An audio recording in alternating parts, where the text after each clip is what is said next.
Muy buenas tardes. Queremos darle una muy cordial bienvenida a este webinar, una introducción a protecciones y control, que nos vamos a tener el placer de escucharla a través de el ingeniero David González, este 9 de septiembre del 2011. Don David, cambie por favor el slide para darles la introducción. Este webinar es traído a ustedes gracias a la familia de productos Relion, a la nueva generación de DEIs de protección y control de ABB. Relion, la selección perfecta para cada aplicación. El más amplio rango de productos para protección, control, medición y supervisión del sistema de potencia. Soluciones de interoperabilidad a prueba del futuro diseñadas para implementar los valores fundamentales de la norma 61850, el liderazgo tecnológico de ABB, el conocimiento y experiencia en aplicaciones globales de soporte de redes completas, la confianza que sus sistemas van a funcionar adecuadamente en cualquier situación. Ahorita un poco sobre nuestro presentador del día de hoy, David González.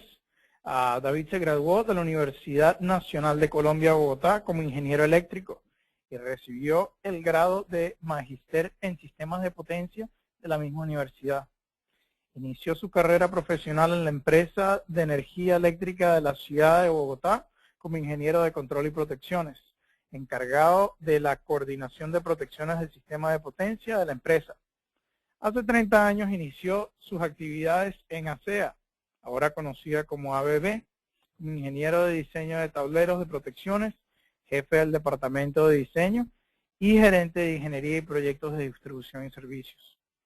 Se trasladó a los Estados Unidos para seguir con ABB, Power T&D, como gerente técnico regional para la región de Latinoamérica y actualmente sirve como gerente regional de ventas para la misma región, encargado de la promoción de las protecciones de ABB versión ANSI en varios de los mercados mundiales y todas las protecciones de ABB para México, Centroamérica y el Caribe. Muy buenas tardes, don David, y abro la línea para usted para que nos brinde esta presentación.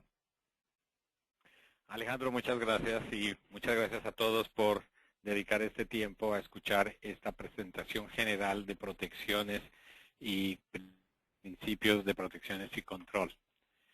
Vamos a hacer un recorrido sobre la parte básica de lo que son los relevadores de protecciones y control, una visión general y vamos a entender cuál es el rol de estos aparatos en el sistema de potencia.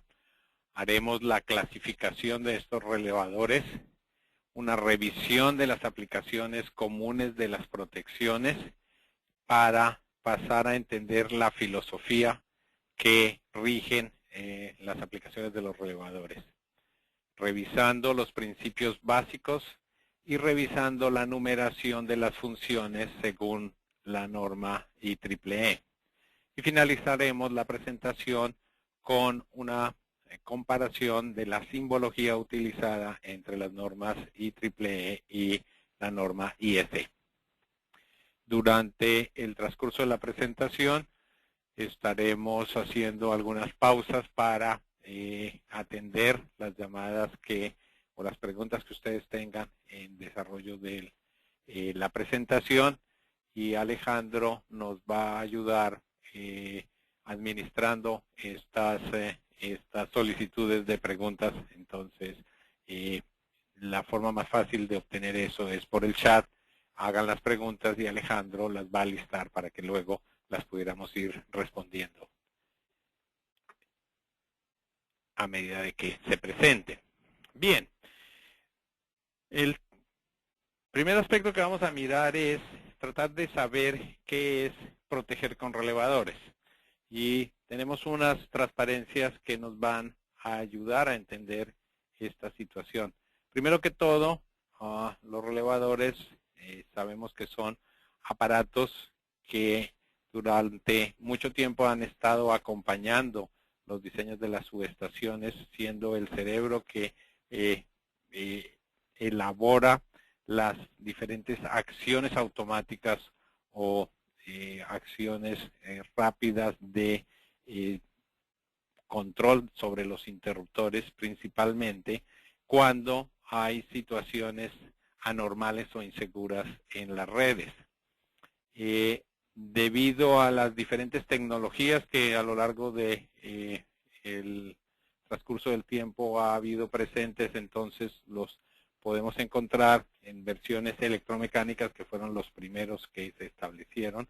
Luego, las versiones electrónicas primeras, que fueron de estado sólido, y últimamente unidades basadas en microprocesadores. La parte general de protecciones de estos aparatos siguen conservándose básicamente los mismos desde nuestras unidades electromecánicas. Sin embargo, el advenimiento de la electrónica más sofisticada ha puesto mayor cantidad de funcionalidad en las unidades, y esto es parte de lo que vamos a tratar en el día de hoy.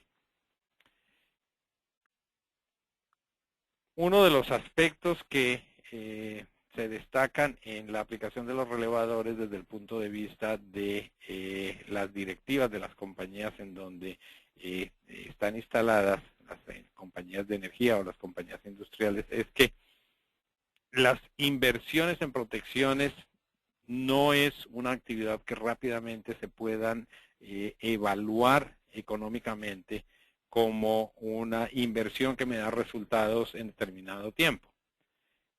O es una inversión que va a ayudar a incrementar nuestras ganancias, porque no serían necesarios si la operación fuera normal durante todo el tiempo. Sin embargo, cuando esto deja de ser cierto, cuando la operación empieza a ser anormal, es cuando se ve el gran valor que los relevadores tienen en el sistema de potencia. Entonces, si tenemos nuestra ciudad, si estamos hablando de una empresa de energía donde tenemos todo correctamente operando y funcionando en estado normal, pueden ocurrir situaciones como las siguientes: una descarga atmosférica que se va a reflejar en una condición anormal, y en este momento las protecciones van a operar desconectando el sistema. Dependiendo de la severidad que tengamos en esa falla o condición anormal e insegura del sistema de potencia, más o menos porción de la red eléctrica irá a ser desconectada. Algunos de estos ejemplos que pudiéramos ver de condiciones anormales son, por ejemplo, la descarga en una línea de transmisión donde hay un rompimiento del aislamiento entre una de las fases y, en este caso de la fotografía, la torre de transmisión en donde se están llevando los conductores de la línea. Esta sería una condición anormal que deberá adecuadamente ser identificada por las protecciones y desconectada con la debida rapidez y habilidad y selectividad para que solamente la porción correspondiente de la red del sistema de potencia sea involucrada. Un ejemplo adicional es, por ejemplo, la falla en un transformador. Aquí vemos el núcleo de un transformador totalmente dañado por una falla interna en un transformador, o algo similar que pudiera ocurrir de falla en un generador. Para todos ellos habrá las debidas protecciones o los debidos relevadores que pudieran ayudar a minimizar estas consecuencias. De acuerdo a la IEEE 37.90, podemos tener una clasificación de esas funciones de los relevadores. Algunos serán protección porque irán a detectar condiciones intolerables y detectar aparatos defectuosos. Algunas unidades serán de monitoreo para verificar condiciones de las protecciones o del sistema de potencia. Un elemento que ha sido clasificado dentro de relevadores, aunque su función es más de control, son las unidades de recierre, los cuales establecen secuencias de cierre para el interruptor posteriores a la operación de una protección. Hay unidades de regulación que operan para mantener parámetros operativos dentro de una región definida. Por ejemplo, un regulador de voltaje va a operar automáticamente para mantener el voltaje a un nivel preajustado. Unidades auxiliares que operan en respuestas a la acción de otro relevador, por ejemplo, proporcionando funcionalidad adicional, repetir los contactos de una señal cuando la señal de origen necesita ser aplicada a diferentes esquemas de control. Otro de las clasificaciones sería la sincronización para asegurar adecuadas condiciones existentes para interconectar dos sistemas o dos secciones del sistema de potencia, garantizando que su conexión es adecuada porque pertenecen al mismo sistema. De acuerdo a las señales de entrada que son censados por los relevadores, los podemos clasificar como unidades de corriente, donde las señales de corriente, las más de las veces provenientes de unos transformadores de corriente, irían a darnos esta señal de entrada para operar. Otros más podrían ser por señales de voltaje, igualmente de unos transformadores de potencial, recibiríamos las señales de tensión y la unidad con la medición de esos valores de voltaje iría a tomar la determinación si hay que operar o no. De potencia, en cuyo caso las entradas tendrían señales de corriente y de voltaje y harían la integración de las dos señales de corriente-voltaje más el ángulo para determinar la correspondiente potencia que está pasando por el circuito y de allí hacer la evaluación de la condición. Unidades de frecuencia, que las más de las veces lo hacemos a través de señales de voltaje. El voltaje también nos refleja en sus ondas sinusoidales la frecuencia que tiene el sistema y usar la frecuencia como el elemento de vigilancia para saber qué tan saludable está nuestro sistema de potencia. Señales de temperatura, que lo podemos hacer de varias maneras. Clásicamente una entrada por terminales de RTD que nos traerían las señales, o también entradas de RTD y un modelo térmico basado en las corrientes y el historial de corrientes o el historial de carga de los elementos que estamos protegiendo. Otros elementos adicionales podrían ser presión, flujo o vibración. Si queremos clasificar los reguladores por sus características de operación, podríamos clasificarlos en unidades que trabajan con el valor de la corriente y las más de las protecciones que trabajan con corriente solamente están mirando los valores altos de corriente, que son llamados sobrecorriente. Para las que trabajan con el voltaje tendríamos la posibilidad de una condición de determinar si tenemos el voltaje por encima o por debajo de un nivel de referencia en donde tendríamos protecciones de sobrevoltaje y bajo voltaje. Protecciones de distancia, principalmente aplicados a las protecciones de líneas de transmisión, está evaluando con los valores de corriente y de voltaje la impedancia del circuito hasta el punto donde está ocurriendo la falla, y esa impedancia es asimilada a la distancia a la cual está ocurriendo la falla. Recuerden que cuando las líneas de transmisión son circuitos RL, resistivos y inductivos, en donde a medida que se incrementa la distancia desde el punto donde estoy midiendo, esa impedancia está variando directamente proporcional a la distancia que ocurre, y por eso las protecciones de distancia, realmente de impedancia, se llaman protecciones de distancia. La protección direccional, en la cual el flujo de potencia es establecido, la dirección del flujo de potencia es establecido, y de allí se define si la condición anormal que está ocurriendo hacia adelante de el sitio donde tenemos instalado nuestro relevador, caso en el cual deberá operar, o si es en la parte de atrás de donde está la instalación, y las más de las veces esa unidad no debería operar. Desde el punto de vista de la rapidez con que las unidades pudieran operar, las podemos clasificar en unidades que operan con tiempo inverso, donde hacen la evaluación de lo que es el tiempo de operación comparado con la magnitud de operación, las más de las veces una corriente, o de tiempo definido, donde sencillamente superado un nivel de ajuste, las unidades van a operar en un tiempo determinado, fijado en la unidad. Protecciones para fallas entre fases y para fallas fase a tierra sería la siguiente clasificación, con alta o baja velocidad, que vamos a discutir un poco más adelante. Protecciones diferenciales de corriente o comparadores de fases o direccionales serían las dos unidades que completarían nuestro listado de características de operación. Cada una de ellas las vamos a mirar y vamos a desarrollar algo a lo largo de esta presentación.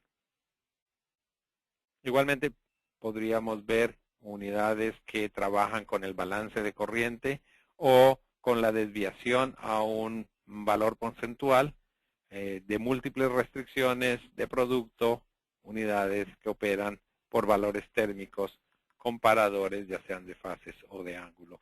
Estaría nuestra clasificación completa. Si los miramos desde el punto de vista de la tecnología, lo mencionábamos brevemente al comienzo, hemos tenido 3 grandes desarrollos en la tecnología de protecciones por relevadores. Los primeros de ellos, que se establecieron muy al comienzo de que la tecnología empezó a utilizar relevadores, fueron electromecánicos, en donde por medio de bobinas, campos eléctricos, flujo de corrientes, inducciones sobre discos, se llevaban a cabo todas las funciones de protección implementadas en ese momento. Todos estos principios electromecánicos fueron posteriormente emulados o copiados en las unidades electrónicas de estado sólido o estáticos, en donde el mismo principio estaba representado de manera electrónica para cumplir con las mismas funciones que anteriormente hacían los electromecánicos. Uno de los grandes inconvenientes en la tecnología cuando empezamos a cambiar de electromecánicos a estado sólido fue el hecho de que las unidades de estado sólido, por ser electrónico, necesitaban una fuente auxiliar para alimentar la electrónica.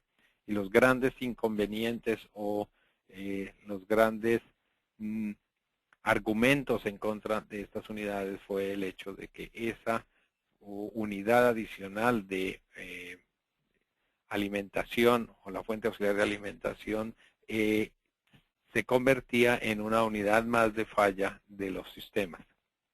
Después de unos cuantos años, posiblemente 30 años de estar usando unidades de estado sólido, vinieron las unidades basadas en microprocesadores, que también son unidades electrónicas, pero que cambian el principio de operación porque ya no están de manera como hacían los relés de estado sólido, copiando la funcionalidad desde el punto de vista del hardware de los electromecánicos, sino que está haciendo la misma función, pero de manera más de software.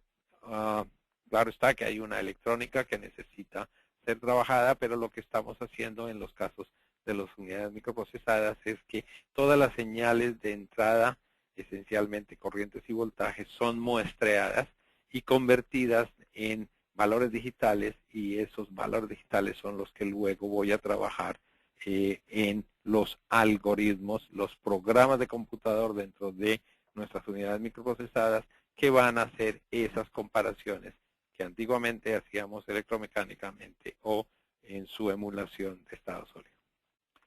Bien. Todo el tiempo hablamos de los relevadores, de la operación de los relevadores, de la forma como ellos operan, pero realmente lo que debemos considerar en conjunto es todo el esquema completo que hace el equipo de protección. Entonces, evidentemente están los relevadores, pero también están los sensores de las señales, los transformadores de corriente, los transformadores de tensión, los sensores de temperatura, los sensores de flujo, de vibración, etcétera, que forman parte de ese equipo de protecciones y que son también piezas importantes en la correcta operación de nuestro esquema. Otro elemento que es muy importante en el equipo de protecciones es el interruptor o medio de desconexión. No menos importante es el suministro de la energía para que este sistema, este equipo de protecciones trabaje. Y en último renglón tenemos la interconexión.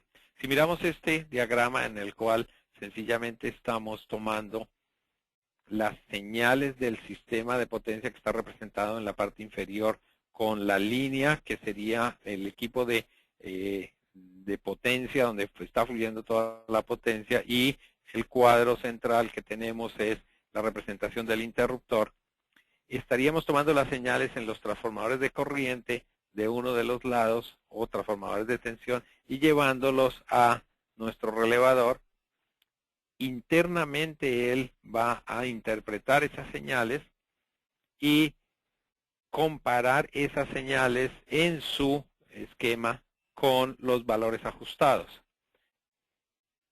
Si esos valores que le están difiriendo de los valores ajustados y esa diferencia es suficiente para el criterio de operación, él va a cerrar el contacto de operación que está aquí representado de acuerdo a la norma IEEE con las dos barras paralelas, cierra ese contacto y establece una circulación de corriente en el circuito ya de control para llevar esa señal al interruptor y generar un disparo, una apertura del interruptor.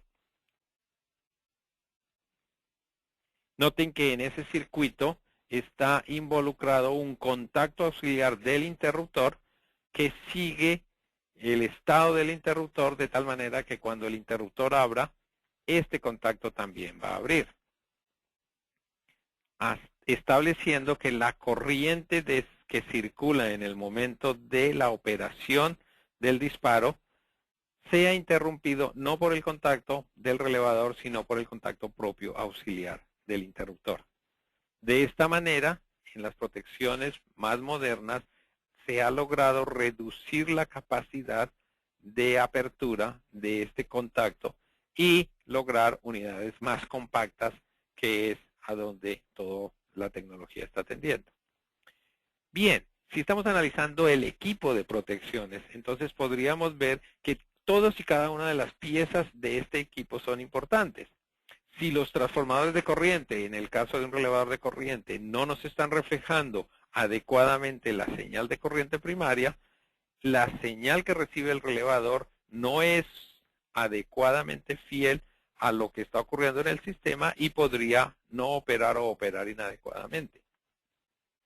Si a la vez el interruptor no obedece a las señales de disparo que envía la señal del relevador por alguna razón interna, entonces tampoco obtendremos la funcionalidad que estamos deseando, que para una condición anormal el interruptor abre. Una de las causas que podrían ser por lo cual el interruptor no abre es, por ejemplo, que hubo una desconexión en las baterías. Entonces, el equipo de conexión, los cables que van llevando las señales a lo largo de las localizaciones, desde el relevador hasta el transformador, hasta el interruptor, si están desconectados no van a cumplir con su función. O si las baterías no están cargadas adecuadamente y no tienen la energía, la fuerza suficiente para mover el interruptor a través de su bobina de disparo. Entonces noten que no es solamente el relevador el que es importante y el que tiene toda la responsabilidad en equipo de protecciones, sino es adecuadamente. Es el conjunto en total el que estaría dando esa funcionalidad. Si volvemos nuevamente sobre las protecciones, vamos a mirar en sus aplicaciones principios que deberemos cumplir a todo lo largo, independiente de cuáles son las unidades o la funcionalidad particular que estamos trabajando. Y una de ellas es la selectividad. Otra que podríamos mencionar, la confiabilidad, la velocidad, simplicidad y economía. Miremos el tema de selectividad. Deberemos tener un juego completo de protecciones con la adecuada definición tal de que nuestra protección sea selectiva. Eso quiere decir que nuestra unidad deba operar adecuadamente para las condiciones a las cuales fueron ajustadas y no involucrarse en ninguna otra actividad que no esté dentro de ese conjunto de parámetros que hemos definido. La confiabilidad es la capacidad de la unidad de operar adecuadamente en el momento en que es requerido por el sistema. Deberá operar adecuadamente, a la velocidad adecuada, no necesariamente la más corta velocidad, la más corto tiempo de operación. En algunos casos, cuando hay coordinación entre diferentes elementos, el tiempo deberá ser adecuado, uno más demorado que el otro, para permitir las operaciones de protecciones primarias y secundarias. Simplicidad, definitivamente, entre menos complejo sea el esquema de protecciones, más limpio, más claro deberá ser su operación. Y obviamente todos sabemos, la parte económica es una gran influencia. Si hablamos de confiabilidad, podríamos representarlo gráficamente como una balanza entre dos parámetros que podrían tener definiciones contrarias: la dependibilidad y la seguridad. La dependibilidad es la certeza de una operación correcta en respuesta a un problema del sistema. Y la seguridad es la habilidad del sistema para evitar operaciones indeseadas con o sin falla. Los dos deberán establecer un punto de equilibrio en el cual todo el mundo está satisfecho con ese nivel de confiabilidad de las unidades. Si lo vemos un poco más gráfico, podríamos representarlo de la siguiente manera. Si tenemos un sistema que utiliza dos protecciones, llamémoslas PP1, PP2, protección principal 1, protección principal 2, y el usuario quiere una alta dependibilidad de las protecciones, seguramente escoge un esquema de control como el que está representado al lado izquierdo de la gráfica, en donde cualquiera de las dos protecciones principales que operen daría como resultado la operación del interruptor. Pero si queremos trabajar en un esquema de seguridad, en donde solamente vamos a desconectar nuestro equipo protegido cuando tenemos la certeza de que sí es sí existe una condición anormal o insegura en el sistema, entonces seguramente haremos una distribución en el esquema de control que permita operar el interruptor únicamente cuando las dos protecciones hayan operado. ¿Cuál de los dos sistemas es el correcto? No podemos decirlo. Todo depende de la aplicación y de la filosofía de trabajo de cada una de las compañías. Algunas desean tener más seguridad, algunas desean tener más dependibilidad, o un equilibrio entre las dos, estableciendo los diferentes parámetros. Y a lo largo del esquema de aplicaciones, la historia de lo que ha ocurrido en cada una de las compañías ayuda a inclinar la balanza hacia uno o hacia otro lado. No siempre desconectar a medida que apenas aparece una falla en alguna de las protecciones es la definición más acertada. A veces un esquema de seguridad podría ayudar, por ejemplo, a mantener la estabilidad del sistema en aquellos sistemas poco interconectados. Entonces, en esos sistemas poco interconectados desearía yo tener más el esquema de seguridad, en donde solamente voy a disparar cuando realmente sea necesario. En esquemas muy interconectados, posiblemente una alta dependibilidad sería un esquema aplicado. Todo depende de las condiciones de aplicación de las protecciones. Bien, creo que podría ser un buen momento para hacer un alto. Y si Alejandro tienes alguna pregunta.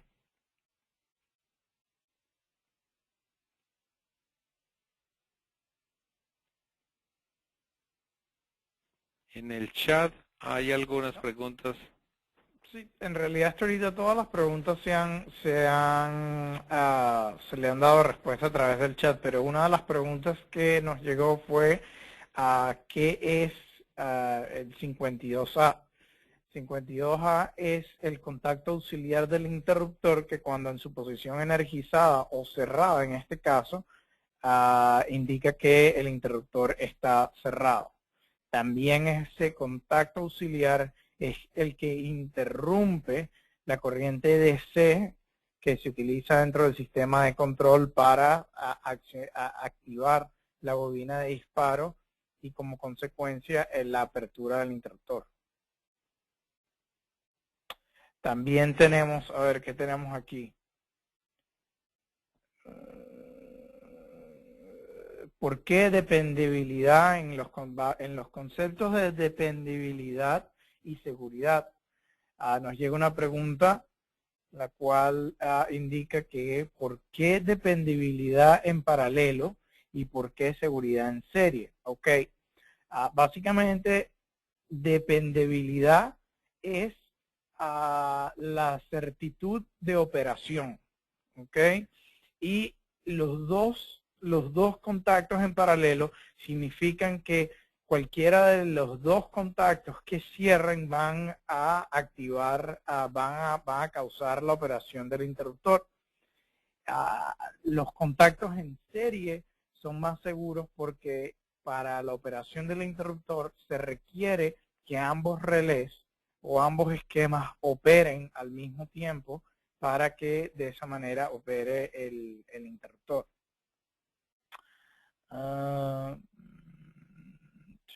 Para ver qué más.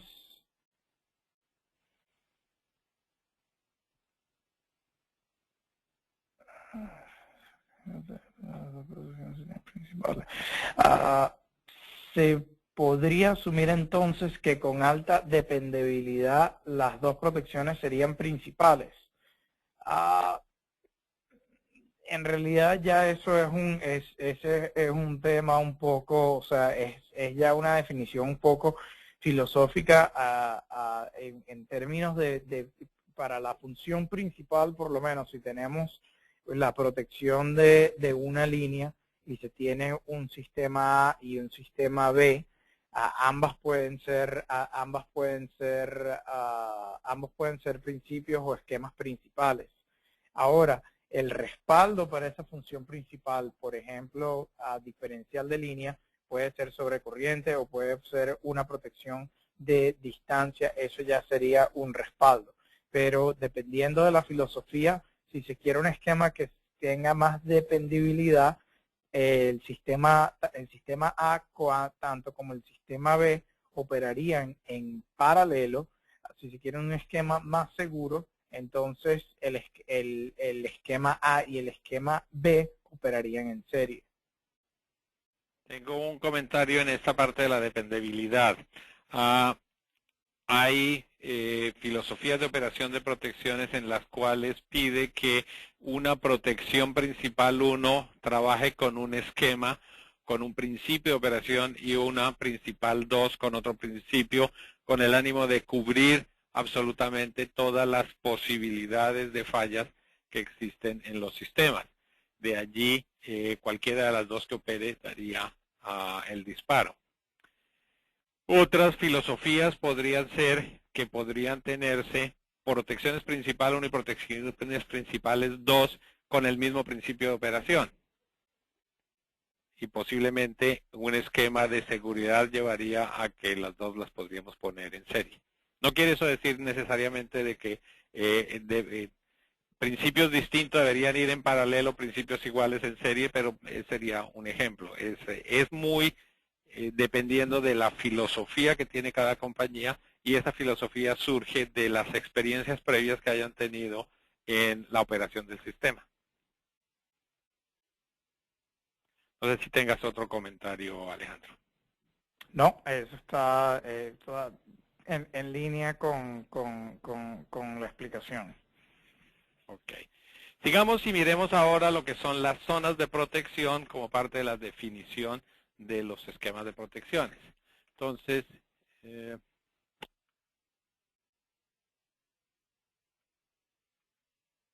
Bien, miramos un diagrama en el cual hay varias subestaciones, una configuración clásica de subestaciones. Tenemos la subestación A, en donde tenemos generadores, y en este caso cada generador está aplicado a un transformador, y de ese transformador vamos con un interruptor a un barraje, a un bus.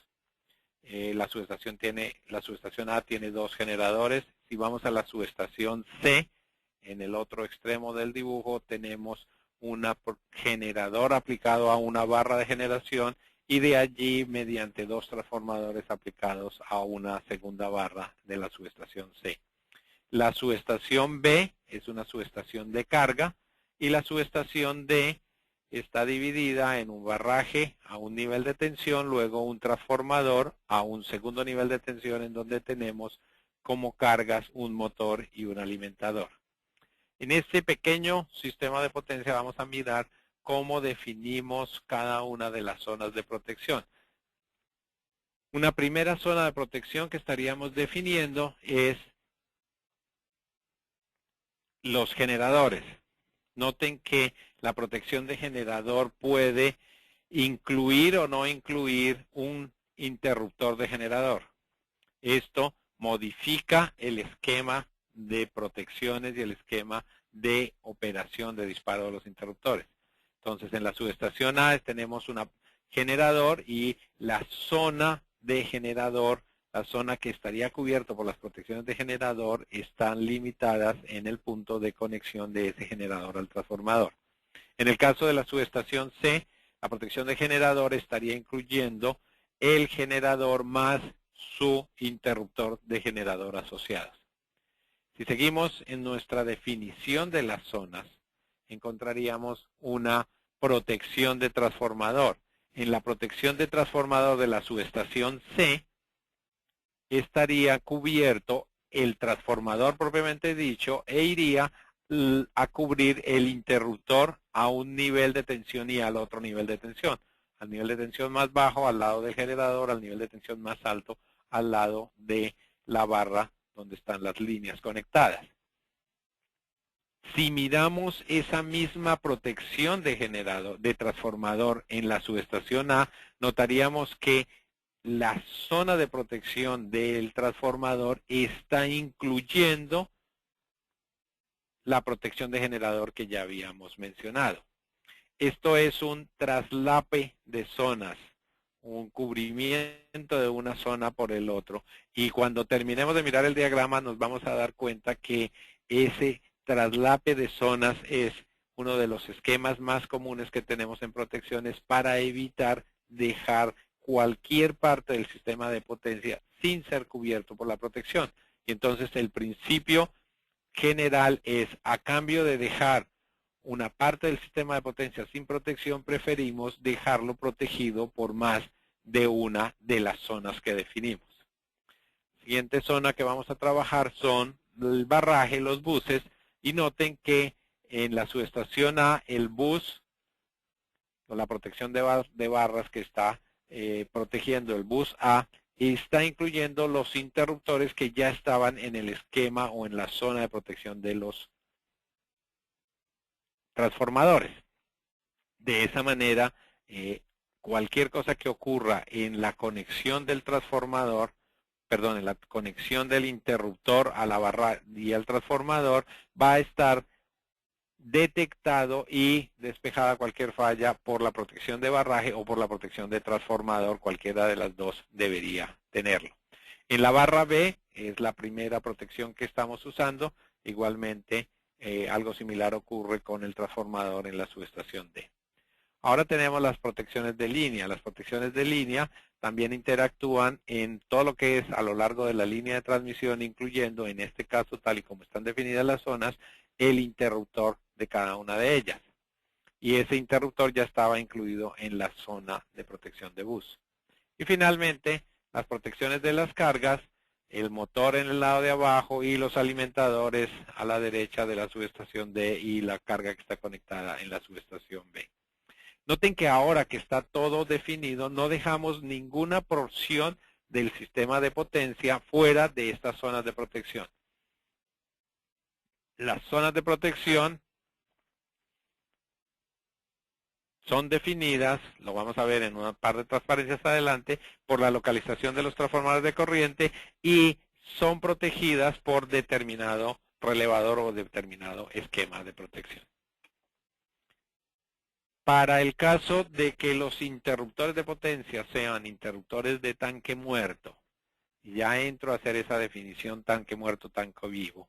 Las más de las veces ellos tienen la posibilidad de tener dos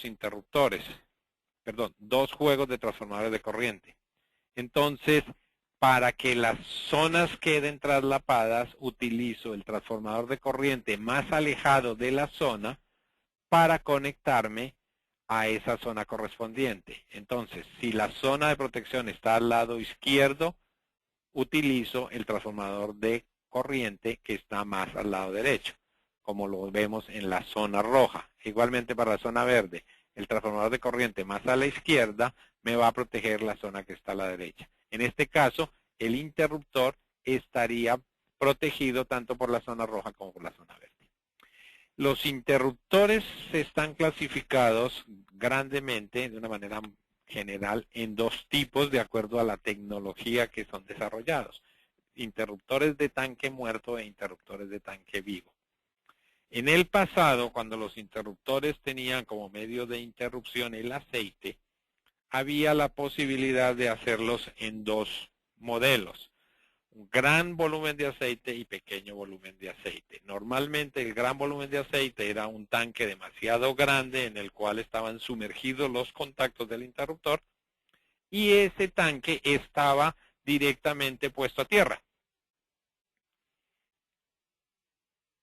Los interruptores de tanque vivo eran interruptores en donde los contactos del interruptor estaban igualmente sumergidos en aceite, pero el tanque en donde estaban los contactos hacía parte de la trayectoria de la tensión o de la corriente del sistema y entonces estaban a un potencial alto de voltaje. Por eso se llaman de tanque vivo, están conectados en la parte viva del sistema de potencia.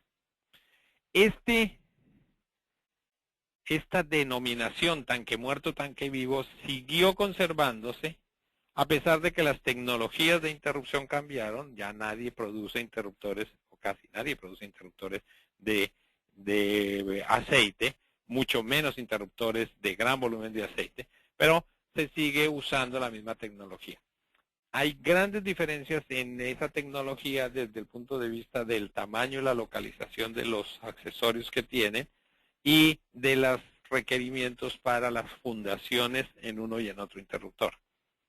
Las dos tecnologías siguen vigentes, hay aplicaciones particulares para cada una de ellas y las protecciones deben obedecer a cada una de esas necesidades. En la siguiente transparencia vamos a ver cómo es la localización de los transformadores de corriente en el caso de un interruptor de tanque vivo. En este caso, los interruptores no traen asociados los transformadores de corriente y los transformadores de corriente son una pieza de equipo separada. Si pudiéramos volver al comienzo de la presentación donde mostrábamos el equipo de protecciones, podríamos ver que aquí hay dos juegos de transformadores de corriente que posiblemente están asociados a un interruptor de tanque vivo, porque son transformadores de corriente independientes del interruptor. En el caso del tanque muerto, los transformadores de corriente forman parte integral en todo el conjunto del equipo del interruptor. Bien, las zonas de protección en los interruptores de tanque vivo están definidos por la localización de los núcleos de los transformadores de corriente y se procura que el núcleo más alejado forme parte de la zona. Entonces, igualmente, la zona roja estará en el núcleo más alejado de la zona, igualmente el verde, de acuerdo a cómo se construyen físicamente los núcleos dentro del transformador de corriente.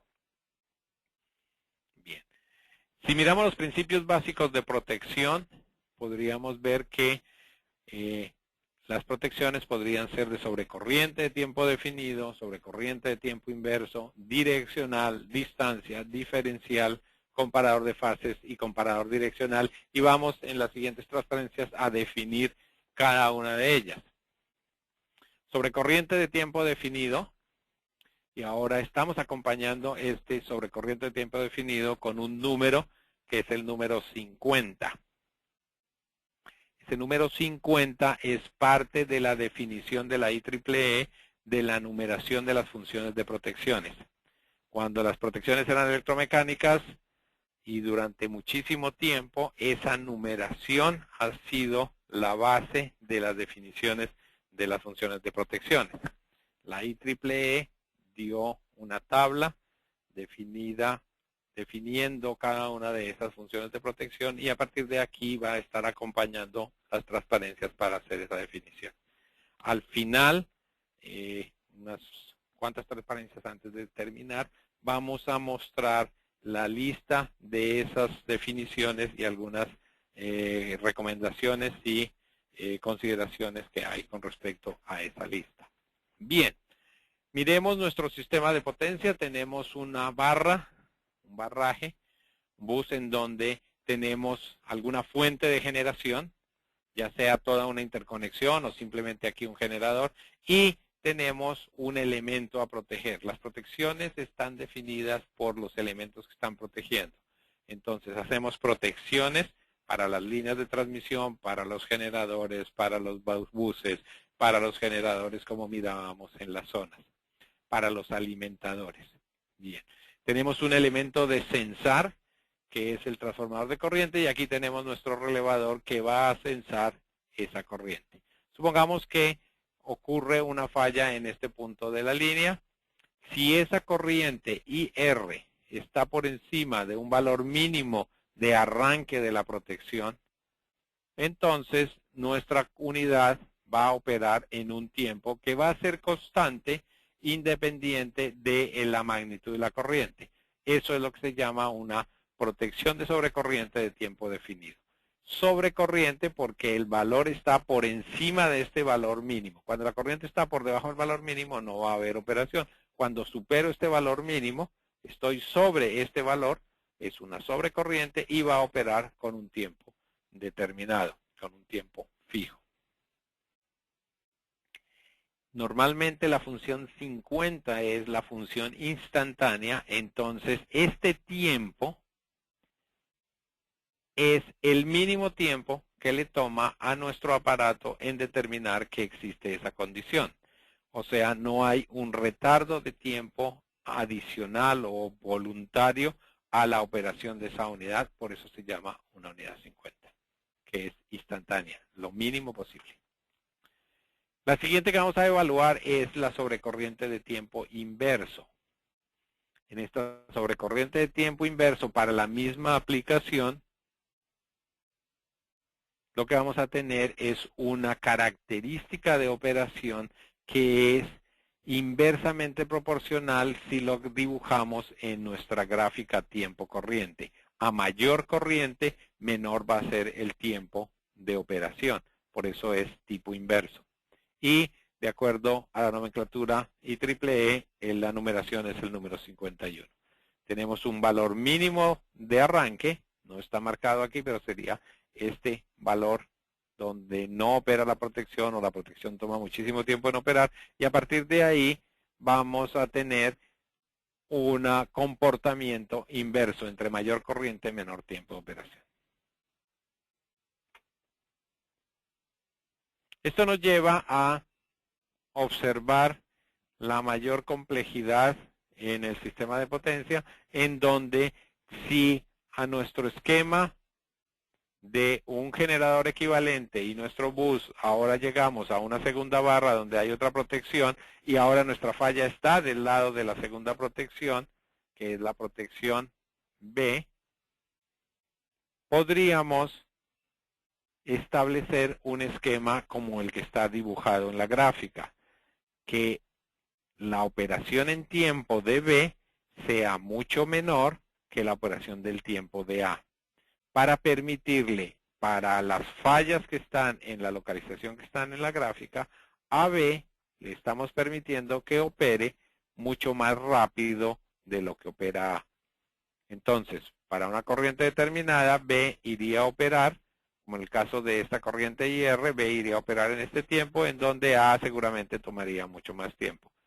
Si la evaluamos en un lugar más adelante, seguramente B va a operar y A estaría más cerca. Y este tiempo que hay entre B y A en una localización se llama el tiempo de coordinación. Los expertos en protecciones deberán elaborar sus ajustes permitiendo que este tiempo de coordinación sea el adecuado para evitar que para una condición en B el que opere sea la unidad en A. Aquí es un ejemplo de por qué no siempre una operación más rápida en el tiempo es la más adecuada. Para el caso de A, necesitamos para esta falla que tome un tiempo más largo permitiéndole a B operar. Bien, esta sería nuestra esquema de coordinación en el tiempo. Ok, ahora, volvamos un momentico sobre este esquema porque necesitamos hacer una definición. Vamos a trabajar dos tipos de condiciones. La que está mostrada en esta gráfica es una condición que llamamos un esquema radial, porque nuestra generación o nuestra fuente de energía está localizada en un extremo del sistema, en este caso en el extremo izquierdo, y todo el flujo de potencia es de izquierda a derecha. Ahora imaginémonos que este sistema se extiende y en la derecha tenemos también otra fuente. Cuando en la derecha tenemos otra fuente, para cada una de las fallas que hay en el sistema podríamos tener contribución de cada uno de los lados del sistema de potencia.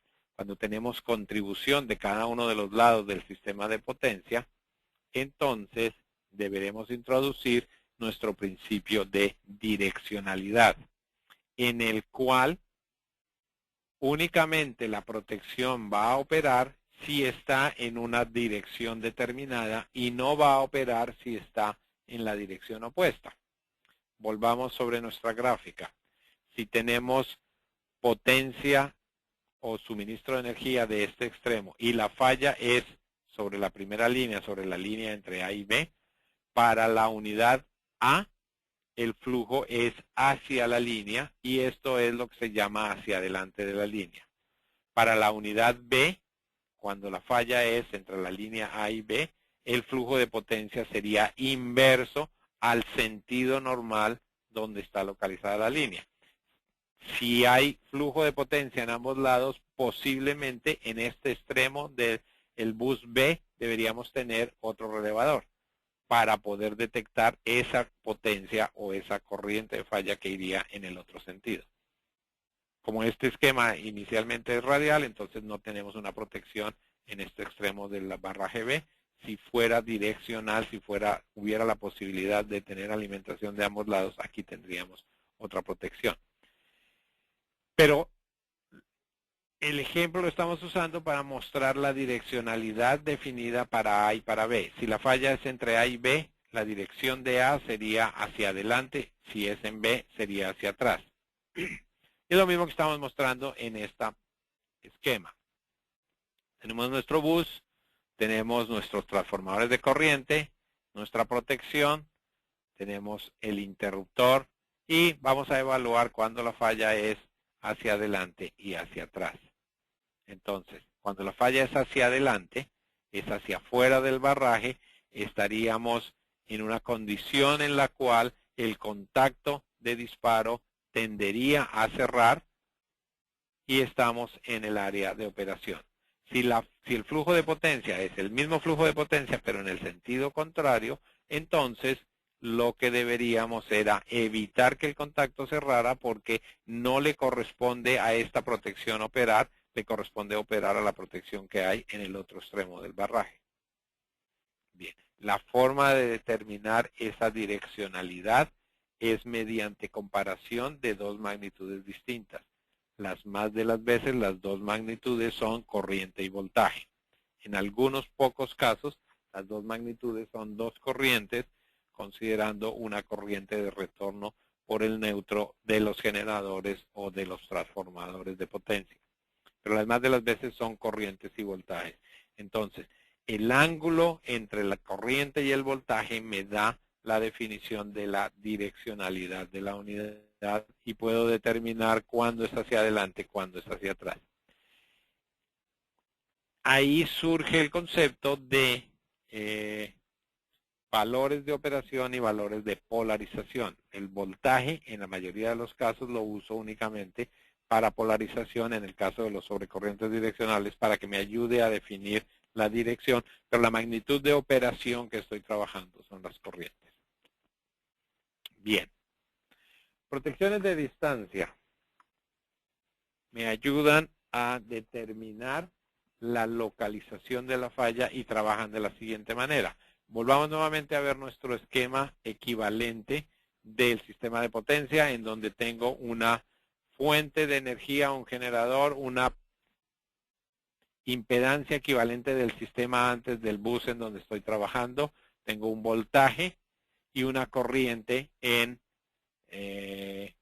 mi barraje, que son las magnitudes que estoy llevando a nuestra unidad. Ahora bien, supongamos que la línea va desde este extremo, donde está más destacada, al extremo derecho con la línea delgada. Por diversas razones, especialmente de precisión y de coordinación, no cubrimos en las protecciones de distancia el 100% de la distancia de la línea, sino algo menos. Clásicamente se ha usado el 80% de la longitud de la línea. Bien, entonces, en la localización del relevador voy a medir voltajes y corrientes, y con voltajes y corrientes puedo medir impedancia. Voltaje dividido corriente me da la impedancia. Esa impedancia es la impedancia que habría desde este punto de localización del relevador hasta el punto donde está la corriente aplicada. Si la corriente es de carga, entonces sería hasta la carga y nos daría una impedancia grande. Pero si es una falla, entonces estaría desde el punto de aplicación del relé hasta donde está la falla. Si la falla es dentro de la zona definida, seguramente me da una impedancia más chica. Si es fuera de la zona protegida, una impedancia más grande. Y lo que estoy haciendo es una comparación entre esos valores de voltaje dividido corriente e impedancia, calculada con las magnitudes que están pasando, con un valor predeterminado, preajustado en la unidad, la impedancia Z1. Si este valor B sobre R me da más que Z1, estoy fuera de la zona, la protección no va a operar. Si este valor B sobre R me da más chico que el valor de Z1, estoy dentro de la zona de operación y va a operar.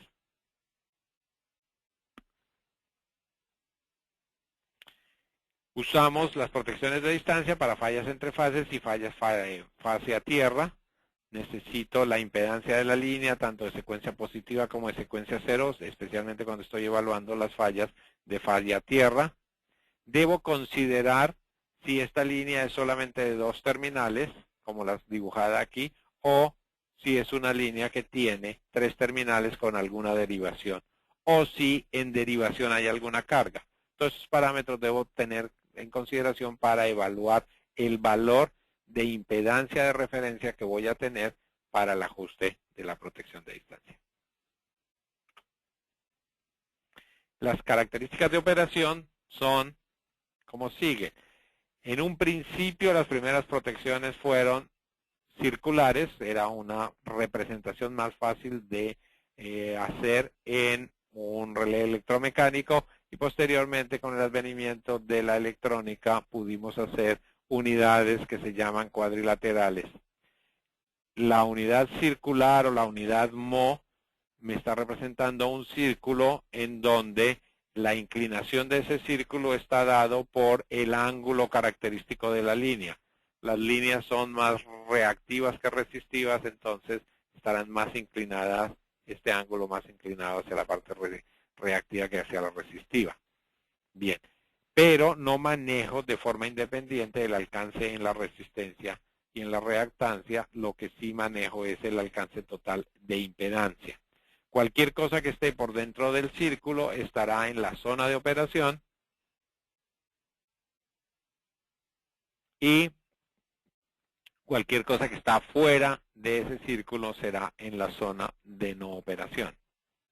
En el caso de las unidades cuadrilaterales, tengo la posibilidad de ajuste independiente en la resistencia y ajuste independiente en la reactancia, o sea, el alcance resistivo y el alcance reactivo lo puedo ajustar independientemente con una restricción de que el alcance reactivo comparado con el resistivo no puede ser sino dentro de un rango determinado.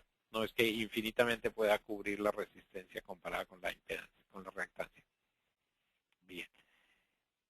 Las dos protecciones tienen características particulares. La protección de impedancia o de MO circular es una protección muy adecuada para fallas bifásicas o fallas trifásicas, porque la mayoría de la impedancia en el momento de la falla es la impedancia de la línea, que es reactiva, y las más de las veces es una protección que opera mucho más rápido.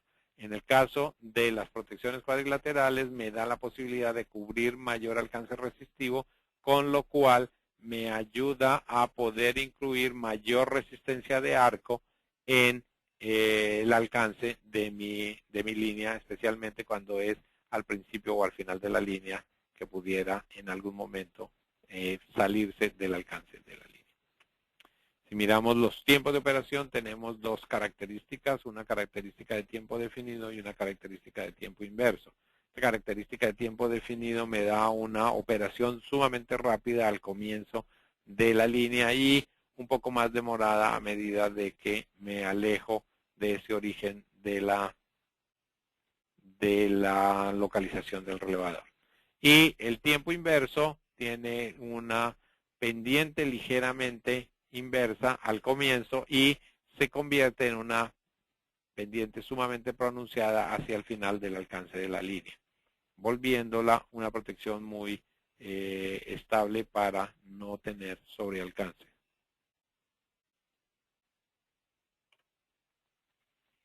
Requisitos de velocidad de operación. Primero que todo hay que ver la estabilidad del sistema de potencia, son críticos de aclaración. Los tiempos, si la protección no opera demasiado rápido o adecuadamente rápido, las fallas irían a llevar a inestabilidad al sistema de potencia, los generadores empezarían a perder el sincronismo y podría desintegrar el sistema por estabilidad. Entonces, el tiempo de aclaración de las fallas es sumamente crítico. Dependiendo del nivel de tensión, se habla clásicamente de operaciones de un ciclo o operaciones de 3 ciclos en el esquema de protecciones. Protecciones de distancia para los sistemas de transmisión ahora se están exigiendo que sean alrededor de un ciclo o menor de un ciclo su tiempo típico. Para las protecciones de tensiones más bajas, 3 ciclos sería un tiempo de operación aceptado. Bien. Entonces sí, podemos ahorita, no sé si Alejandro ya está de regreso y pudiéramos hacer otro alto para algunas preguntas. Me he visto que a través del chat Alejandro ha estado respondiéndole a la mayoría de las personas.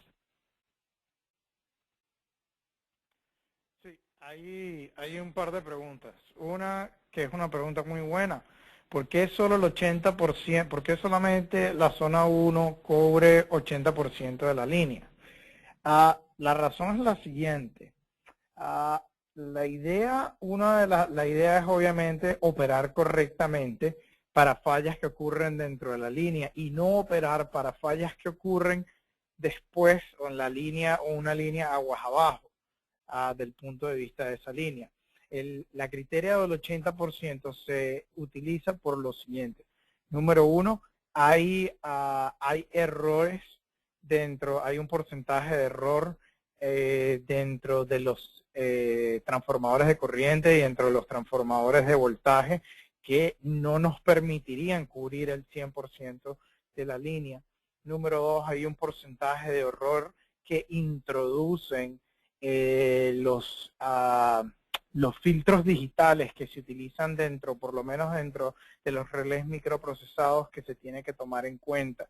Entonces ya eso le va restando al 100% que idealmente se pudiera ajustar el relé. Y hay otro porcentaje que se toma en cuenta porque la medición de la impedancia de la línea no es exacta. Entonces, generalmente se toman esos valores en consideración y esos valores más un margen del 5 al 8% hacen una sumatoria de 15 a 20%, y por eso históricamente se ha utilizado ese margen de cualquier número de entre 80 y 85%. Para ver qué más.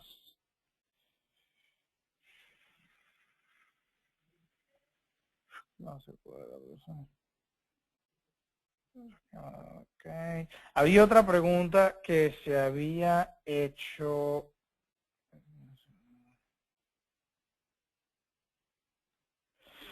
Aquí hay otra pregunta. En caso de que exista una oscilación de potencia, ¿la impedancia podría hacer operar un relé de distancia? Sí, definitivamente. Dependiendo, o sea, y es en realidad difícil explicarlo sin un diagrama, pero dependiendo del centro eléctrico del sistema, definitivamente los relés de distancia o de impedancia pudieran operar bajo condiciones de oscilación de potencia, ya que el loci pudiese pasar dentro de la característica del relé de distancia. Hay esquemas que detectan este tipo de oscilaciones y básicamente se setea lo que se llama un blinder que detecta el paso del punto de impedancia a través de esta barrera. Y si el tiempo porque usualmente las oscilaciones de potencia no son tan rápidas como el cambio de impedancia que se vería del punto de carga al punto de falla en sí. De la manera como el relé mide la impedancia, el cambio de impedancia que se ve de condiciones normales a condición de falla, ese cambio ocurre sumamente rápido. Cuando hay oscilaciones de potencia, ese cambio en trayectoria es relativamente lento. Entonces hay esquemas dentro de los cuales se mide la velocidad, dentro de la cual el punto de impedancia se está cambiando, y en base a eso se puede definir si es una oscilación de potencia o si es una falla en sí.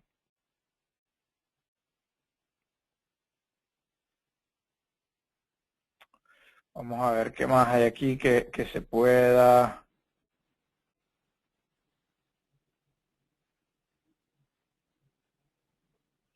Aquí hay una muy buena pregunta. Para elegir la protección de distancia, ¿dentro de qué rango de CIR, o sea, o SIR, debe estar la línea? El CIR se refiere básicamente al ratio o a la relación de impedancia de fuente con la impedancia de la línea en sí. Y la razón por la cual esto es importante es porque cuando esa relación es sumamente alta, lo cual significa que la impedancia de la línea en relación a la impedancia de fuente es sumamente baja, en el momento que ocurre una falla dentro de la línea, la caída de tensión sobre esa impedancia de fuente va a ser sumamente alta, de manera de que la tensión va a caer de su punto nominal a un punto muy bajo. Y generalmente en tensiones de transmisión se utilizan transformadores de voltaje utilizando divisores de tensión a través de condensadores. Estos condensadores insertan transientes y la transformación no es lineal. Lamentablemente, esta transiente que se genera es proporcional al cambio de tensión, el cual es más abrupto si la impedancia de fuente es más alta o si ese rango es más alto. Usualmente protecciones de protección de distancia para este tipo de aplicaciones no es recomendable para SIR sobre 30. para ese tipo de líneas eléctricamente cortas se recomienda utilizar diferencial de línea o como mínimo un esquema piloto para comparar la dirección de la falla en ambos terminales de la línea. En realidad es algo que varía bastante dependiendo de la aplicación, pero usualmente SIRs de 20 o 30 por encima de ese punto, aplicar protección de distancia solamente no resulta tener la selectividad necesaria o la seguridad necesaria. Bien. Deberíamos usar diferenciales. La mejor protección que podemos encontrar, la diferencial. Y ahorita vamos a hablar de diferenciales para las diferentes aplicaciones. Comencemos con la diferencial del transformador. Tal vez es la diferencial más complicada. Si miramos la transparencia, encontramos una gráfica donde tenemos un transformador, sus dos interruptores y los dos juegos de transformadores de corriente a ambos lados del interruptor. Y hay una representación para falla externa y para falla interna. Observemos la falla externa primero. Pero primero que todo, miremos cómo logramos hacer esa comparación equivalente de corrientes pasando a través del transformador. Todo está basado en el hecho de que la potencia que entra al transformador tiene más o menos el mismo valor que la potencia que sale del transformador. Estarían quedándose dentro del transformador las pérdidas. Entonces, potencia que entre igual a potencia que sale con una simplificación de que estamos despreciando las pérdidas. El siguiente paso en nuestra evaluación para hacer esa comparación de corrientes debería ser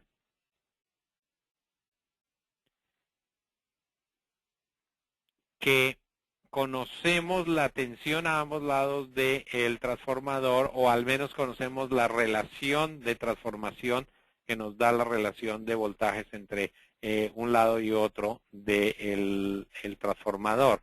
Entonces, como potencia en esencia es el producto de corriente por voltaje, podemos simplificar y decir que la corriente que entra es una magnitud similar a la corriente que sale si usamos valores normalizados. De allí podemos hacer la comparación que está en los circuitos de corriente de esa gráfica del lado izquierdo. Esta comparación de corriente lo que está haciendo es que la corriente que entra es igual a la corriente que sale. El reflejo que hay en los circuitos secundarios es que esa corriente que entra, IT, reflejada secundariamente, que se llama IR, va a circular por esas bobinas que se llaman R y da la vuelta y retorna por el neutro. Entonces la corriente IT que entra pasa por la bobina R del lado izquierdo, luego por la bobina R del lado derecho y retorna por la parte superior del circuito. Estas R's están representando lo que en los relés electromecánicos se llamaban las bobinas de restricción, que hacían que el contacto se separara y no cerrara. Y el circuito se completa con una rama en paralelo a estas dos conexiones de los transformadores de corriente que se llama O, que era lo que se llamaba en los electromecánicos la bobina de operación, que hace que el contacto tienda a cerrar. Entonces, el equilibrio entre las corrientes o el resultado final es la consecuencia de lo que hagan las corrientes de restricción que están en oposición de las corrientes de operación. Si miramos la gráfica del lado derecho, tenemos la misma circunstancia, pero en este momento la falla, el valor de la magnitud de falla, el punto de la falla está en el lado del transformador. Entonces, si tenemos un sistema que tiene alimentación de potencia para ambos lados, se nos invierte la corriente IT, o un valor, una magnitud similar a la de IT, y ahora en el punto de unión de las dos R con la O, vamos a encontrar que las dos corrientes IR se suman y van a circular por la O y obtener que la protección en el parte O es mucho mayor que en R y va a dar una condición de operación.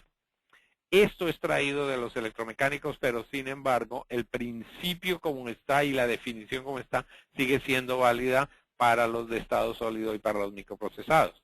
Seguimos hablando, aunque físicamente no existan las bobinas que hacen la restricción, estamos hablando de valores o corrientes de restricción y valores o corrientes de operación.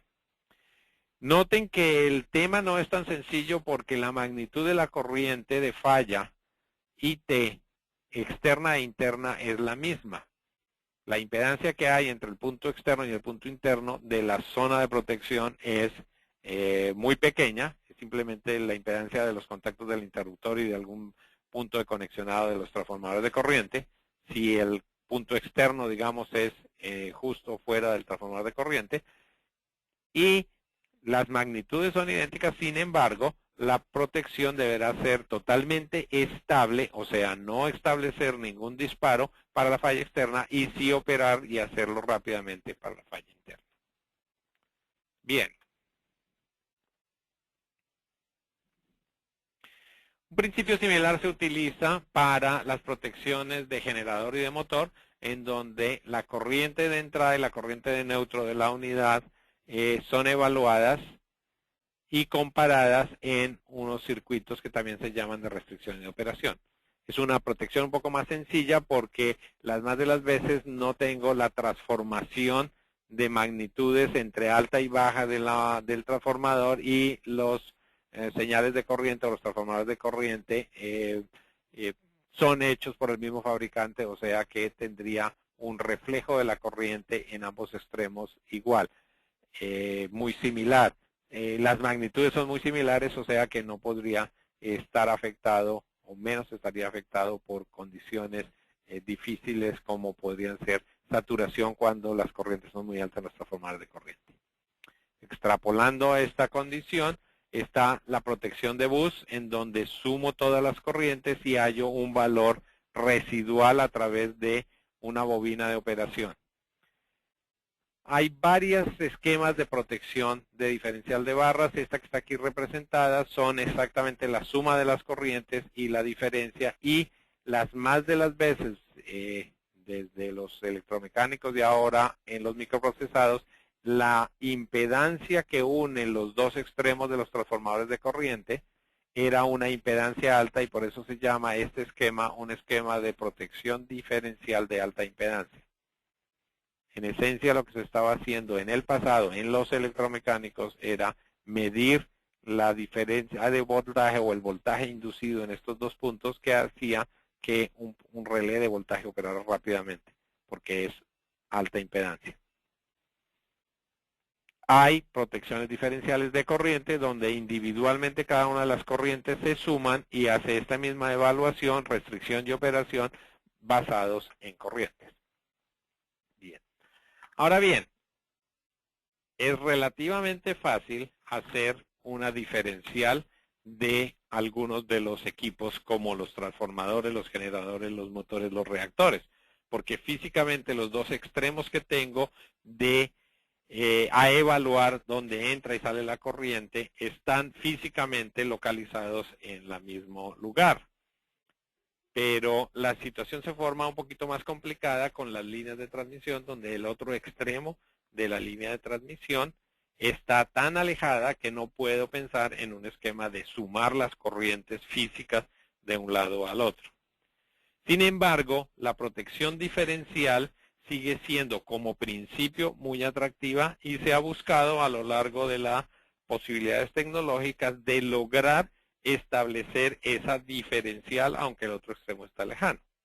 En este caso, lo que hago es que hago mediciones de corriente a ambos extremos de la línea y luego, mediante un canal de comunicación, transporto la información de un extremo al otro para poder hacer la comparación diferencial. En este caso, hago la comparación en los dos extremos.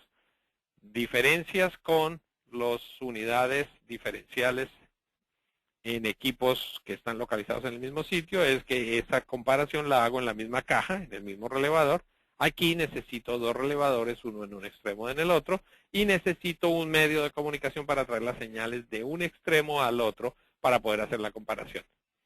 Adicionalmente, tengo un factor que no lo tenía en las diferenciales de equipos en la misma localización, es que el canal de comunicación va a tomar un cierto tiempo en entregarme la información. Entonces debo hacer la comparación de magnitudes que estaban en el mismo tiempo. Todos estos parámetros en los relés modernos son manejados adecuadamente. En principio, lo que podríamos hacer para ver cómo funciona está presentado en la gráfica. Tenemos el caso de una falla externa, que es el color más claro, naranja, no rojo sino naranja. Entonces la corriente IF entra, la corriente IF sale a el otro extremo. Si miramos la corriente en el extremo local del lado de la izquierda, lo que vamos a obtener es una corriente y la corriente al otro extremo, dependiendo de la conexionada, la polaridad de los transformadores de corriente, deberemos lograrla 180 grados desfasada, de tal manera que la suma en este extremo de 0 y no vaya a operar la corriente, no vaya a operar la protección diferencial. En el caso de una falla interna, para el mismo conexionado, entonces se nos invierte la corriente y entonces la corriente local tiene la misma polaridad de la corriente remota y la suma nos da doblemente la corriente y la unidad va a disparar. Bien. Hablemos del canal de comunicación. ¿Cómo podía traer esa señal en el canal de comunicación? El canal de comunicación es variable dependiendo de muchos factores. En el pasado, cuando las líneas no eran tan largas, establecimos, y la tecnología no era tan desarrollada, establecimos un equivalente en corriente física traída de un extremo al otro. Eso nos limitaba en las posibilidades de la longitud de la línea que íbamos a proteger. Es cuando hablamos de que la protección diferencial de línea era adecuada para protecciones de líneas muy cortas y hasta posiblemente 2 kilómetros de distancia eran adecuadas. ¿Por qué? Porque el medio físico, el canal de comunicaciones que había entre los dos extremos no me permitía más y tenía una cantidad de inconvenientes en su implementación. Con la llegada de las fibras ópticas y la tecnología digital, logramos que ese canal de comunicaciones fuera más adecuado, fuera más confiable y me permitiera una mayor distancia. Entonces, ahora puedo tener diferenciales de líneas de mayor distancia de los 2 kilómetros.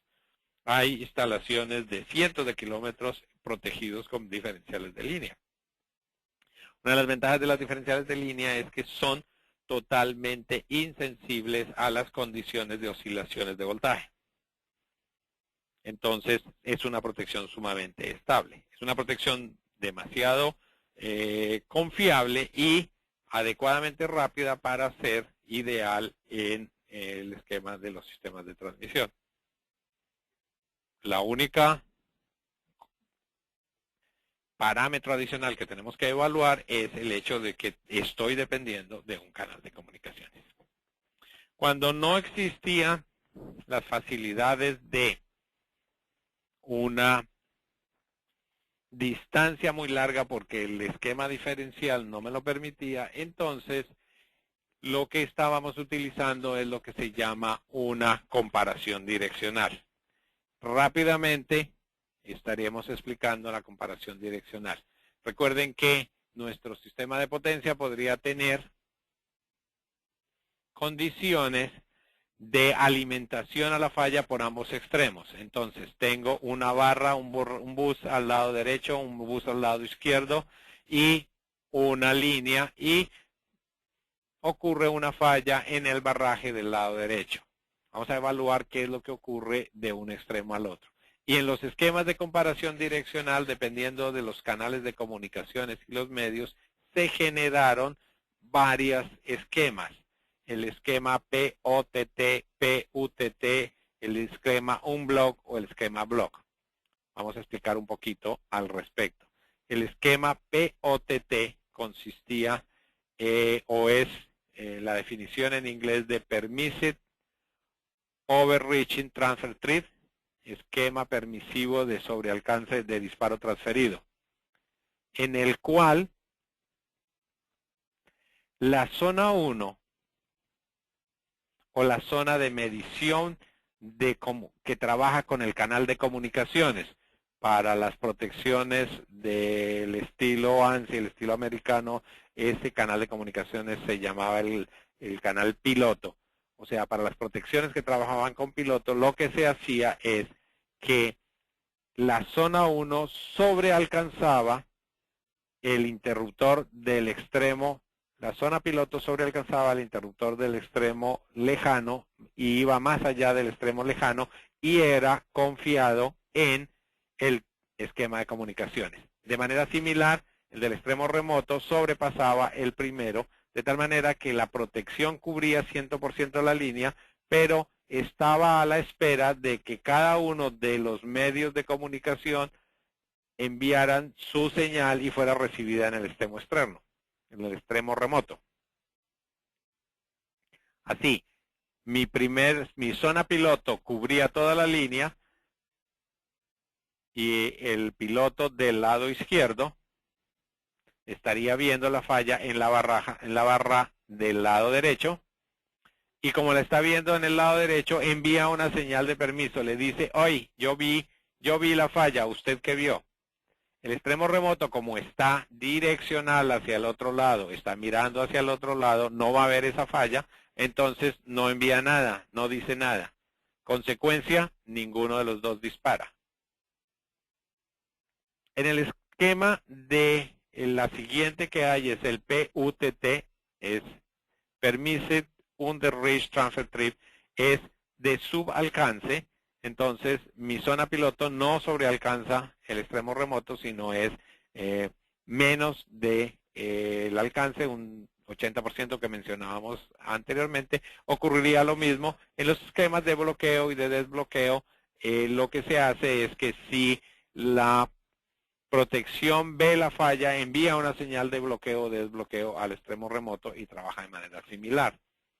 Cuando la falla es por dentro, en el esquema permisivos, las dos unidades ven la falla y envían la señal de es direccional, está dentro de la zona, entonces aquí está la comparación. Si el de la izquierda lo ve, envía la señal, el de la derecha lo ve y dice, el de la izquierda lo vio, yo lo veo, está por dentro de la línea de disparo. Como este del extremo derecho también recibe la confirmación o recibe la evaluación de que está dentro de su zona, le envía la señal al extremo remoto, el extremo remoto lo vio, recibe la señal de confirmación y dispara. Bien. No sé si aquí hacemos un alto para algunas otras preguntas.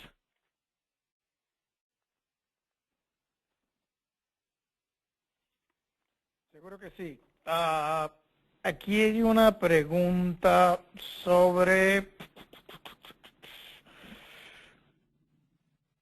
cómo se evita o asegura que la protección diferencial no opere bajo condiciones de inrush o cuando se está excitando el núcleo del transformador. Básicamente, corrientes de inrush o de excitación son caracterizadas por un rico contenido de segundos armónicos. Relés modernos microprocesados, al igual que relés electromecánicos tales como los HU de Westinghouse o los BDD de General Electric, contaban con circuitos o, en el caso de microprocesados, con algoritmos que monitorean e identifican contenido de segunda armónica que en el momento que excede cierta cantidad bloquea la operación de la protección diferencial, ya que indican que es una condición de energización del transformador. Vamos a ver qué otra pregunta tenemos por acá.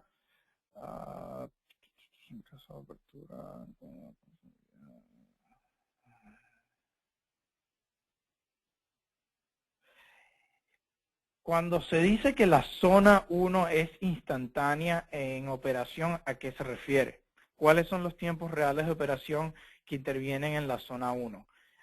Muy buena pregunta. Cuando decimos que es instantánea es que no hay ningún tipo de retraso o de temporización en términos de ajuste.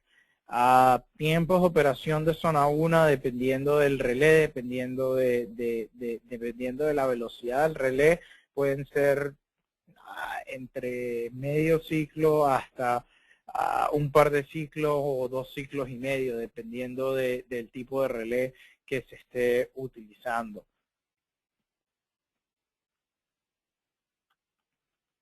Vamos a ver qué otra pregunta tenemos. Una última pregunta en esta sesión. Bien.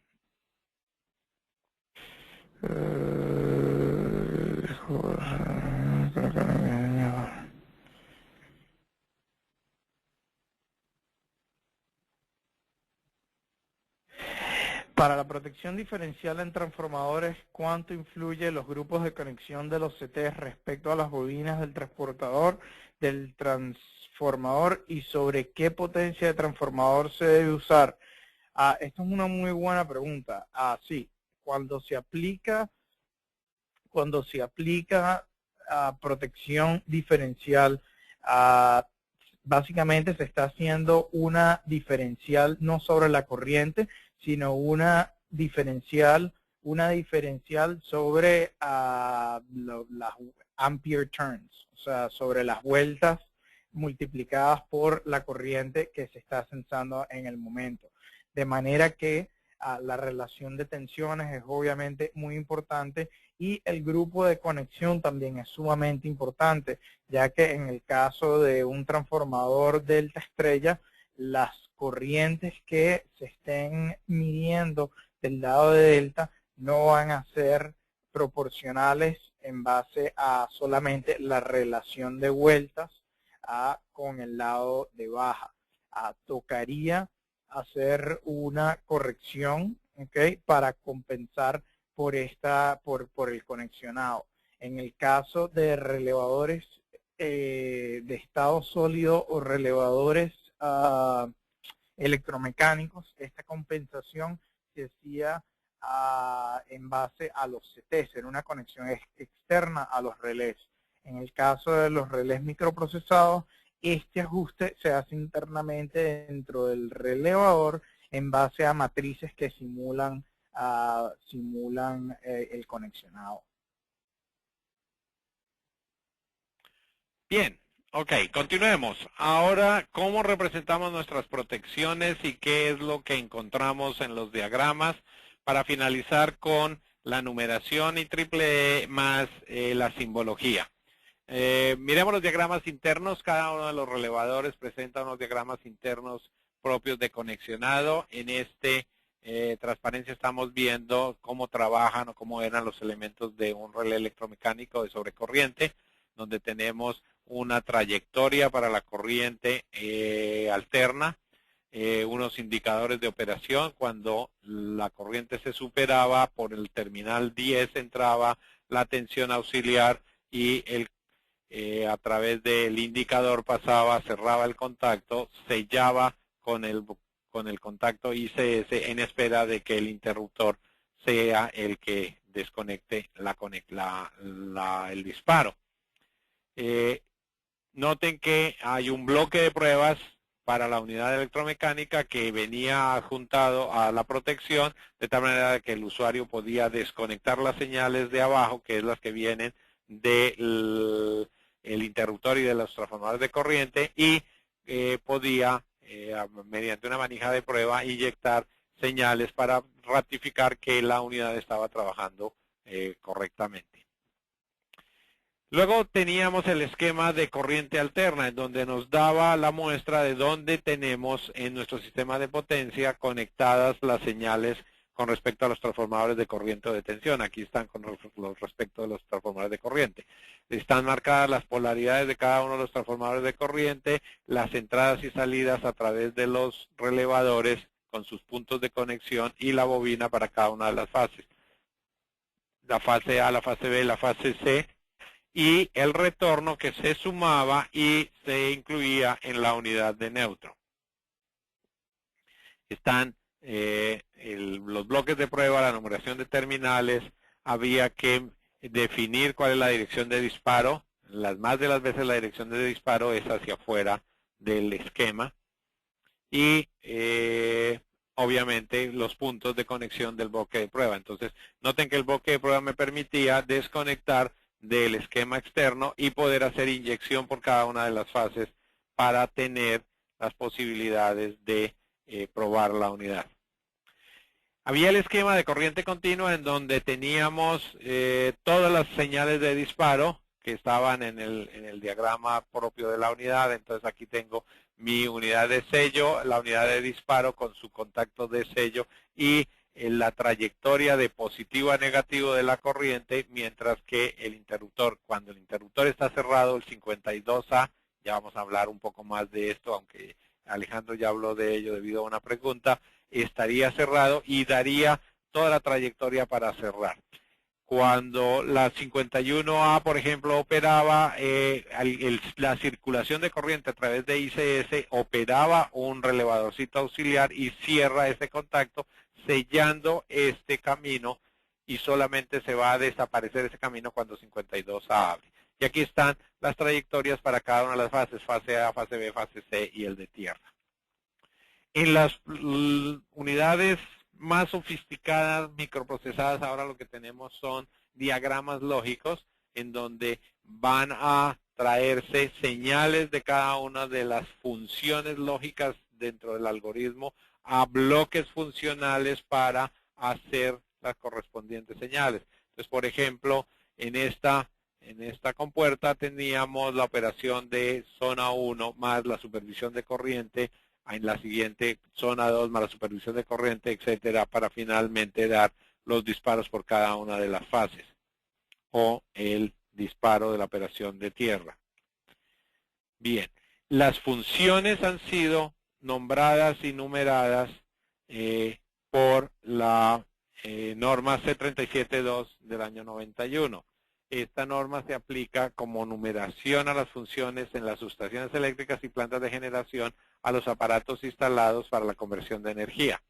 Fue inicialmente desarrollada para los roles electromecánicos y se modificó para tratar de acomodarlos a los de estado sólido y los microprocesados. Se aplican a los generadores, transformadores, reactores, buses, líneas, alimentadores, bancos de capacitores y motores. Y tienen varios valores. Por ejemplo, la función 11 es una función múltiple, la función 21 es una protección de distancia que aplica a generadora, transformadora, reactora, línea o alimentador. 24 son sobreexcitación o voltios por hertz.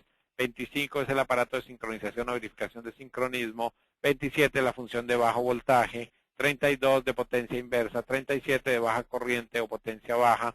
40 pérdida de excitación, 46 secuencia negativa, 49 térmica. Todos estos son los nombres más populares que siempre encontramos en las especificaciones y en la denominación de las funciones de protecciones. Entonces, muy clásicamente se habla de una protección 50, una protección 51, una protección 60, etcétera. De todos, la mayoría de ellos es físicamente el aparato que está haciendo la protección, excepto de un par de ellos, el interruptor, que es llamado 52, y los contactos auxiliares de ese interruptor, llamados 52A y 52B, asociados con ese interruptor, que siguen la condición de normalmente abierto, normalmente cerrado. El contacto normalmente abierto sigue el estado de los contactos principales del interruptor. Si el interruptor está abierto, el contacto está abierto. Si el interruptor está cerrado, esos contactos auxiliares están cerrados. Y el 52B es el opuesto a la condición que tiene el interruptor. Si el interruptor está cerrado, él está abierto. Si el interruptor está abierto, el 52B estará cerrado. Bien. Entonces, pueden ver la diferente colección de denominaciones. 67, direccional de sobrecorriente, que lo uso para transformador, para línea, para alimentador, para reactor. 79, recierre, 81, frecuencia. El otro aparato que no tiene que ver con protecciones, es el 89, es el desconectador o el seccionador. Igualmente, un contacto A, un contacto B sería marcado 89A, 89B. De los relés auxiliares, tal vez el más importante es el 86, que es el relé de bloqueo. Cuando una protección opera, principalmente las protecciones diferenciales de los equipos localizados en el mismo sitio, transformadores, reactores, motores, generadores, la señal de disparo va a un relevador de múltiples contactos para dar las señales de disparo a todos los elementos que tiene que disparar y para bloquear la posibilidad de un cierre hasta que no se haga la reposición de esa unidad de bloqueo. Clásico en los transformadores o en los diferenciales de barras. Así se evitaba en los esquemas electromecánicos que el operador intentara volver a cerrar el transformador o la barra hasta que no haya una reposición manual de esas condiciones. Dispara, el disparo queda permanente y a la vez inhibe el cierre de los interruptores. Es la seguridad en el esquema de control cuando operaban las protecciones principales como las diferenciales de transformador. Las funciones tienen prefijos y sufijos con varias letras. Cuando puedan obtener de la internet la presentación, van a tener toda la descripción de cómo funcionan esos sufijos y prefijos. Y finalizamos la presentación con una comparación de los diferentes símbolos de cómo se trabajan en la norma IEEE y en la norma IEC. Por ejemplo, los contactos abiertos y cerrados en la IEEE se manejan como una gráfica dibujada con líneas paralelas o cruzadas cuando es abierto o cerrado, en tanto que en el IEC lo pueden ver al lado derecho. El interruptor es una caja en IEC, en IEEE y es una X sobre una línea en el IEC. Simbología para los transformadores igualmente. Los transformadores son una representación de las bobinas con información adicional o dos círculos que se interceptan para la norma IEC. Más elementos, las líneas aéreas tienen la misma simbología, un cable aterrizado tiene diferente simbología, la definición de la falla en la IEEE es una X sobre el circuito que está fallado, para la IEC es una línea quebrada con una flecha al comienzo. Los transformadores de corriente igualmente tienen una representación diferente, más la designación de las fases son diferentes en IEC, en IEEE y en IEC. IEC usa RST y la IEEE usa A, B y C. Bien. Es bien importante entender e identificar cuál es la norma en la cual están presentando los dibujos para no tener confusiones con estas presentaciones. Ok, creo que eso era todo lo que quería mencionar en la presentación del día de hoy. No sé si tienen alguna pregunta adicional que Alejandro pueda direccionar.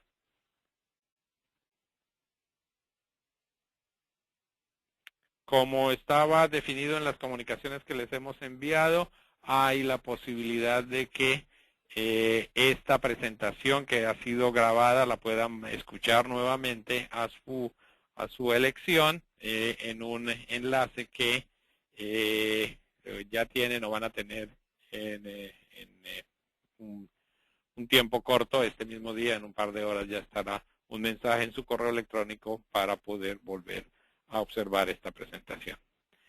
Si no hay más preguntas, les agradezco muchísimo. Voy a tomar un poco, Okay. Voy a tomar un par de preguntas. Listo. Una pregunta es, ¿cuál es el principio de la función 64? La función 64 es lo que se refiere a un detector de falla tierra. Y básicamente se basa en el principio de hacer una inyección secundaria a un elemento y monitorear la circulación de tierra y monitorear la circulación de tierra. Un ejemplo de esto es colocar es básicamente colocar dicha fuente, ¿ok? e inyectar corriente al estator de un generador para así básicamente detectar la presencia de una tierra, la cual completaría el circuito y de tal manera verificar condición de falla. Lo mismo se utiliza en las protecciones de rotor de generadores, exactamente. Una fuente de corriente inyecta corriente y en el momento dentro del cual ocurre una tierra en el rotor, dicha circulación de corriente se puede utilizar para detectar que una falla a tierra existe. Para ver qué más, qué otra pregunta tenemos por acá.